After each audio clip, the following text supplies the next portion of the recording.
Bismillah. Assalamualaikum, selamat pagi untuk saudara-saudara semua.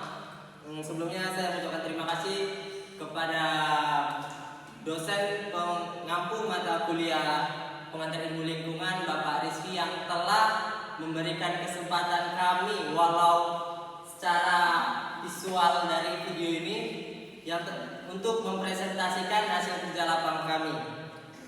Dan begitu juga untuk para penonton yang sudah mau menyempatkan waktunya untuk menonton dalam diskusi perkuliahan kita pada siang hari ini. Perkenalkan, nama saya Kumbara, saya dari kelompok 4 Eralat, saya dari kelompok 5. Kami di sini akan mempresentasikan tentang hasil kerja dari survei lapangan tentang keanekaragaman vegetasi dan pemanfaatannya. Namun sebelum itu saya ingin bertanya kepada para audiens.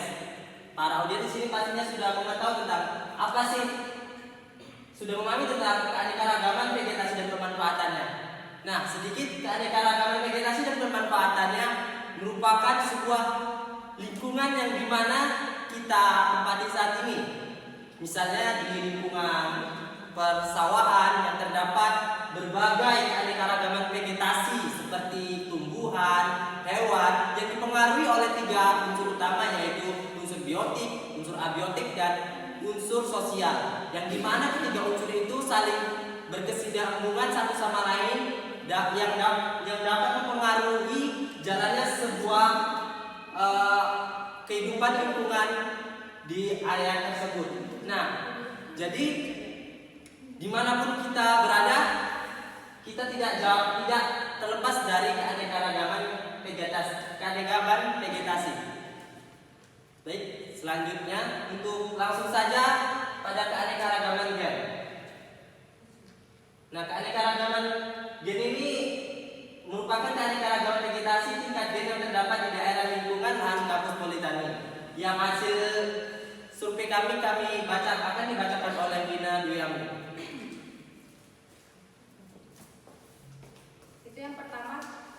Yang pertama kelapa. Kami menemukan 3 variasi, yaitu kelapa hijau, kelapa gading, kelapa kopior.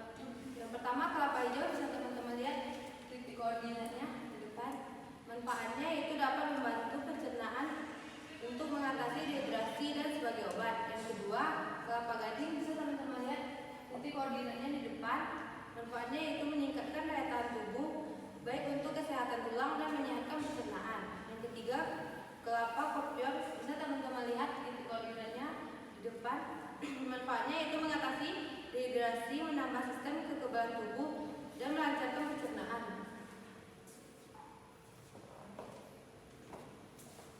Baik, pada gambarnya sudah tertera. Selanjutnya akan terhadap tabel pengamatan 1-2 akan dibacakan oleh Putri. Baik, saya akan menjelaskan tentang pakis, yaitu nama latinnya Peter Dopieta.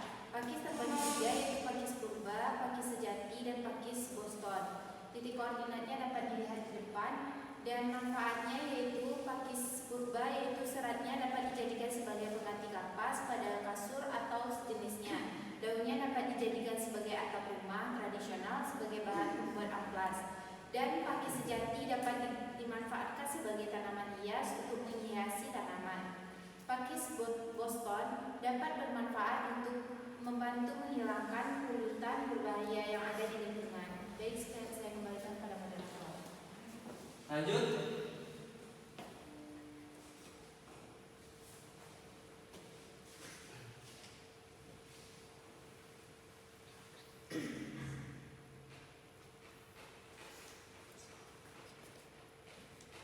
Keanekaragaman spesies yang akan dibacakan oleh Nurul Abida.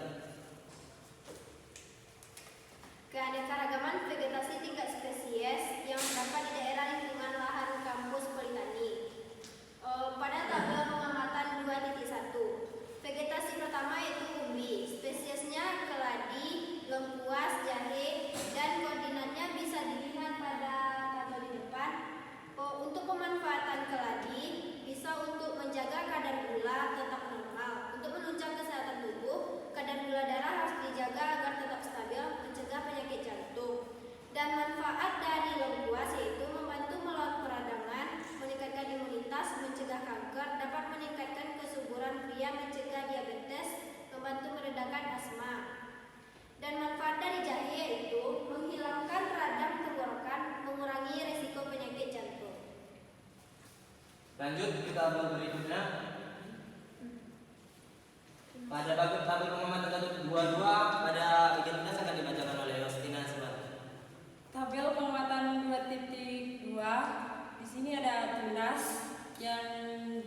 Kita bisa lihat titik koordinat yang ada di tabel tersebut, dan termasuk di pemanfaatan dari Pakis.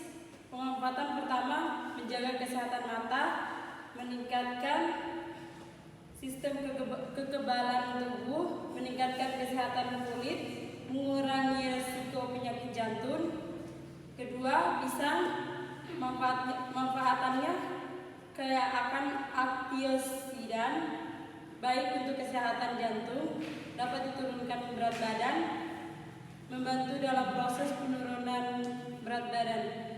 Keladi, pemanfaatannya menjaga kadar gula tetap normal untuk menunjang kesehatan tubuh. Baik, lanjut. 3. Keanekaragaman populasi. Pada keanekaragaman populasi ini akan dibacakan oleh di kelas sendiri, yang hasil pengamatannya sebagai berikut. Baik, pada keanekaragaman vegetasi dan pemanfaatannya, yang pertama spesies serai lokasi di lahan area kampus Politani, yang kedua tomat, dan yang ketiga adalah singkong. Baik, manfaat dari serai yaitu mengobati infeksi mulut, gigi berlubang, memiliki kandungan antimikroba yang baik untuk tubuh. Manfaat dari tomat itu menghambat pertumbuhan sel kanker, menjaga kesehatan mata, dan dapat menstabilkan suasana hati. Baik, manfaat dari singkong yaitu menjaga kesehatan saluran pencernaan, mengurangi peradangan, dan mengendalikan kadar gula darah. Saya kembalikan kepada moderator. Baik, lanjutan. 4. Jeruk purut. Lokasinya berada di lahan area kampus Politani, diambil pada waktu 13.23 siang pada tanggal 6 Maret 2022. Nah, pada jeruk purut ini memiliki beberapa manfaat, yaitu mulai dari meningkatkan imun hingga kesehatan kulit dan kecantikan. Kelima, buah tin. Diambil pada pukul 13.24 pada tanggal 6 Maret 2022, yang memiliki kandungan mengandung serat yang baik untuk kesehatan dan pencernaan serat, sehingga seratnya dapat melunakkan feses dan mengurangi sembelit dan berfungsi sebagai prebiotik sehat untuk usus.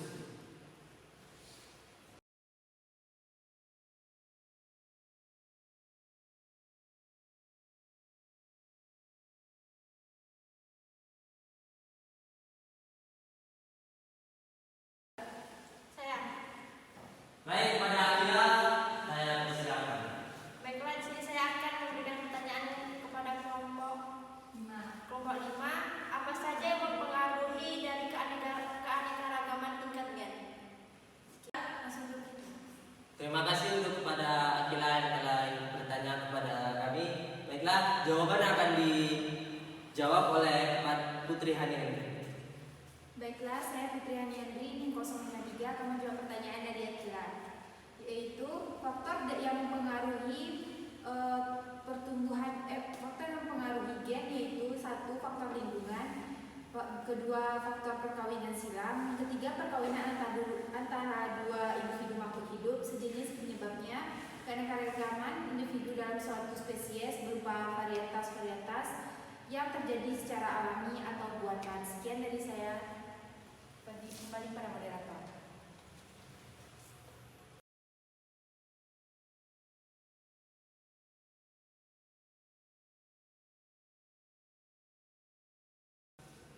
Terima kasih yang telah menjawab pertanyaan dari saya. Saya Akila Dinianti, BP 001, sudah mengerti apa yang disampaikan kepada Putri. Saya ada pertanyaan lagi. Saya Senatra Tika BP 039 ingin bertanya kepada kelompok 5, yaitu tentang apa penyebab terjadinya variasi pada vegetasi umbi di tabel pengamatan 2.1. Baik, terima kasih kepada Sayyidatul yang telah bertanya lagi untuk pertanyaan kedua. Baiklah, kita masuk kepada tabel 1, 2 tadi. Nah,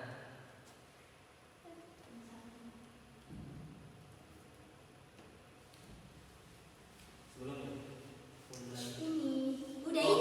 satu ya. Oke. Pertanyaan yang ditanyakan oleh Sayyidatul Latifah akan dijawab oleh Nurul Hafidah. Baiklah, saya akan menjawab pertanyaan dari Sayyidatul Latifah. Faktor yang dapat mempengaruhi vegetasi dari varietas umbi yaitu satu, faktor suhu atau temperatur lingkungan, yang kedua faktor kelembapan udara, yang ketiga faktor cahaya matahari, yang keempat faktor hormon. Terima kasih. Baik, terima kasih untuk jawabannya kepada Nurul Hafidah. Sedikit saya juga ingin menambahkan tadi faktor yang mempengaruhi pertumbuhan umbi. Ya, intinya faktor yang mempengaruhi pertumbuhan umbi ini adalah faktor lingkungan yang ada di area umbi tersebut, dan di mana di lingkungan tersebut terdapat berbagai macam ya, intinya tiga unsur lingkungan tadi, abiotik, biotik, dan sosial. Jadi umbi ini memiliki pengaruh dari sosial juga, yang misalnya karena aktivitas manusia yang menyebabkan umbi itu bertumbuh hingga proses pertumbuhannya dari awal sampai akhir. Yang faktor abiotik dan biotiknya itu menyesuaikan terhadap umbi-umbi tersebut. Baik, bagaimana untuk Sayyidatul Latifah untuk jawaban dari kami? Ya, terima kasih. Saya sudah paham. Baik. Baiklah, itulah presentasi dari kami. Baiklah, seperti itulah presentasi dari kami. Berdasarkan topik pembahasan dapat disimpulkan bahwa berbagai keanekaragaman hayati memiliki manfaatnya masing-masing yang sesuai pada jenis tanaman tersebut, dan tanaman tersebut memiliki manfaat yang tergantung dalam apa kandungan dalam tanaman tersebut. Jadi intinya semua keanekaragaman hayati itu memiliki manfaatnya masing-masing yang dapat kita manfaatkan sebagai kegunaan kehidupan sehari-hari. Dengan harapan apa yang kami sampaikan para penonton dapat memahaminya dengan baik. Saya ucapkan terima kasih kepada teman-teman yang mau menonton video presentasi kami. Semoga kita bisa bertemu di lain waktu. Selamat siang. Assalamualaikum.